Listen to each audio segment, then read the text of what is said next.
గాజాలో ఇన్నాళ్లు ఆహారం, ఔషధాలు, ఇంధనం కొరత ఉండగా తాజాగా డబ్బులు కూడా నిండుకున్నాయి. యుద్ధం కారణంగా బ్యాంకులు, ఏటీఎంలు మూసుకుపోవడంతో డబ్బు సరఫరా నిలిచిపోయింది. ఫలితంగా గాజా వాసులు నిత్యావసరాలు కొనలేక అవస్థలు పడుతున్నారు.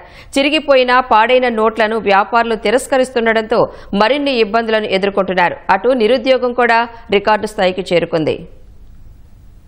ఇజ్రాయెల్ చేస్తున్న భీకర యుద్ధంతో ఆర్థికంగా కుదేలైన గాజాలో పరిస్థితులు దారుణంగా మారాయి. ఆహారం, ఇంధనం, ఔషధాల కొరత ఎదుర్కొంటున్న గాజా వాసులకు ప్రస్తుతం కరెన్సీ కష్టాలు తీవ్రమయ్యాయి.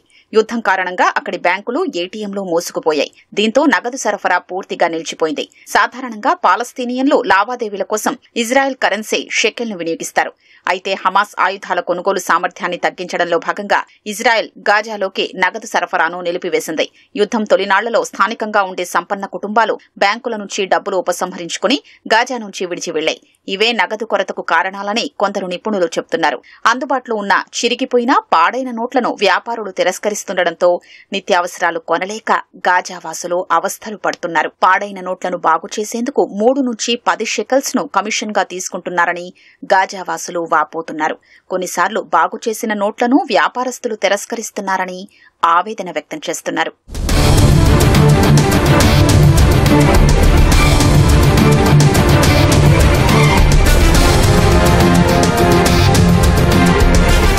ద్రవ్యోల్బణం కూడా రోజురోజుకు పెరిగిపోతుండటంతో నిత్యావసరాల ధరలు ఆకాశాన్ని తాకుతున్నాయి. 100 షెకల్స్ తీసుకుని మార్కెట్కు వెళ్లినా ఏ వస్తువు రావటం లేదని గాజావాసులంటున్నారు.